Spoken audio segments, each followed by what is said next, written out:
കൊല്ലം തുളസി എന്നൊരു മഹാനടൻ ഉണ്ടല്ലോ, അയാൾക്ക് വന്നൊരു ഗതികേടിന്റെ ഒരു കഥയാണ് ഇപ്പൊ നമ്മൾ ഇന്നിവിടെ പറയണത്. വേറൊന്നുമല്ല, അയാൾ ഒരുപാട് തമിഴ് മലയാളം സിനിമകളിൽ അഭിനയിച്ചു. അതുപോലെ കുടുംബം നോക്കി മക്കളൊക്കെ വളർത്തി നല്ല ജോലിയും കാര്യങ്ങളൊക്കെ ആയി കഴിഞ്ഞപ്പോ അയാൾക്കിപ്പോ വേറെ ഒരു ആശ്രയമില്ലാത്തൊരു അവസ്ഥയിലാണ് പോണത് കാര്യം വേറെ ഒന്നുമല്ല. ഇപ്പോ അയാളുടെ മക്കൾക്കും ഭാര്യയ്ക്കൊന്നും വേണ്ട. അപ്പോ അങ്ങനത്തെ ഒരു അവസ്ഥയിലൂടെയാണ് അയാൾ പോണത്. ഇപ്പൊ ആൾക്ക് ഏകദേശം 70 വയസ്സിനോട് അടുത്ത് എത്തിയിട്ടുണ്ട്. അങ്ങനത്തെ ഒരു അവസ്ഥ വരുമ്പോ ഭയങ്കര വല്ലാത്തൊരു അവസ്ഥയാണ്. നിങ്ങളൊന്ന് ആലോചിച്ച് നോക്കി. അപ്പൊ എനിക്ക് പറയാനുള്ളതൊന്നുമല്ല, നിങ്ങളൊക്കെ ഇത് കാണുന്നുണ്ടോ, വാർത്ത കാണുകയാണെങ്കിൽ തന്നെ ഒരു കാരണവശാലും മക്കളുടെ പേരിലൊന്നും നമ്മുടെ സ്വത്തുക്കളോ ഒന്നും എഴുതി വെക്കരുത്. മനസ്സിലാവണ്ട? അങ്ങനെ ചെയ്യണം. അങ്ങനെ ചെയ്താലാണ് നിങ്ങൾക്കതൊരു ഒരു ബുദ്ധിമുട്ടില്ലാത്ത രീതിയിൽ നിങ്ങൾക്ക് അത് ബാക്കിയുള്ള ജീവിതം മുന്നോട്ട് കൊണ്ടുപോകാൻ പറ്റുള്ളൂ. അതും കൂടി നമ്മൾ മനസ്സിലാക്കണം. ഓക്കെ. അപ്പോൾ അങ്ങനെയുള്ള ഒരുപാട് കാര്യങ്ങളുണ്ട് ഇതിനകത്ത്. അപ്പോൾ വയസ്സാകുന്ന ആൾക്കാർ അല്ലെങ്കിൽ നിങ്ങൾ എഴുതി കൊടുക്കാം. നിങ്ങൾക്കൊരു ഭാഗം നിങ്ങൾ മാറ്റി വെച്ചിട്ട് അവർക്ക് വേണ്ടത് കൊടുക്കാം. അങ്ങനെയും ചെയ്യാം.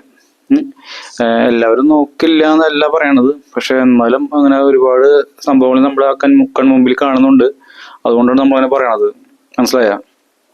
ഇപ്പൊ ഒരു കാരണവശാലും നിങ്ങൾ ഇനി ഇതുപോലെ ചെയ്യരുത്. കൊല്ലം തുളസിക്ക് സംഭവിച്ചു, അതുപോലെ പല നടന്മാർക്കും നടിമാർക്കും സംഭവിക്കുന്നുണ്ട്, അല്ലാത്ത ആൾക്കാർക്കും സംഭവിക്കുന്നുണ്ട്. നമ്മൾ അറിയുന്നില്ല എന്നുള്ളൂ. മനസ്സിലായ?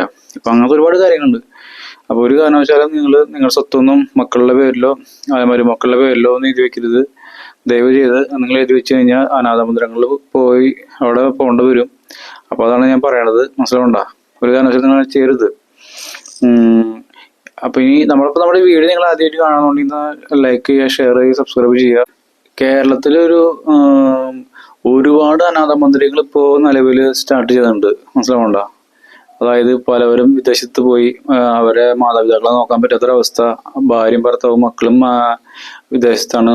മക്കൾ വിദേശത്ത് പഠിക്കുന്നത്, ഭാര്യയും ഭർത്താവും അവിടെ ജോലി ചെയ്യുന്നത്. അപ്പോൾ നാട്ടിലെ അമ്മേനെ പനി കൊണ്ടുപോകാൻ പറ്റാത്തൊരവസ്ഥ. വലിയൊരു വീട് ആണെങ്കിൽ അവിടെ ആരും ഇല്ലാണ്ട് എടുക്കണം. അപ്പൊ അങ്ങനെയൊക്കെ ആകുമ്പോൾ ഒരു കാരണവശാലും നമുക്കത് ഉൾക്കൊള്ളാൻ പറ്റില്ല. അവർക്ക് വരാൻ പറ്റില്ല, നാട്ടിലേക്ക് വരാൻ പറ്റില്ല. അത്ര അത്യാവശ്യമാണെങ്കിൽ 1-2 ദിവസം വന്ന് നിന്നപ്പൻ അവർ പോവാണ്. അങ്ങനത്തെ ഒരു നാടായി മാറി നമ്മുടെ കേരളത്തിലെ പല ഗ്രാമങ്ങളും അങ്ങനെ തുടങ്ങി. മനസ്സിലുണ്ടോ? അപ്പൊ നിങ്ങൾ ഒരുപാട് ചിന്തിക്കാനുണ്ട് അതിനകത്ത്. മനസ്സിലായില്ലേ? അപ്പൊ അതുപോലെ ഇനിയിപ്പോ ഒരുപാട് മക്കള് മറ്റേ മാൾട്ട അതുപോലുള്ള ഒരു വിദേശ രാജ്യങ്ങളിൽ കയറി പോകാൻ പോകണം. അപ്പൊ അതൊക്കെ ഇനി വലിയൊരു പ്രശ്നം തന്നെ ആയിരിക്കും. മനസ്സിലുണ്ടോ? അപ്പോൾ അതൊക്കെയാണ് എനിക്ക് ഈ വീഡിയോയിൽ പറയാനുള്ളത്. അപ്പോൾ ഞാൻ അടുത്തൊരു വീഡിയോ ആയിട്ട് ഞാൻ ഉടൻ തന്നെ വരുന്നതായിരിക്കും. Okay, thank you.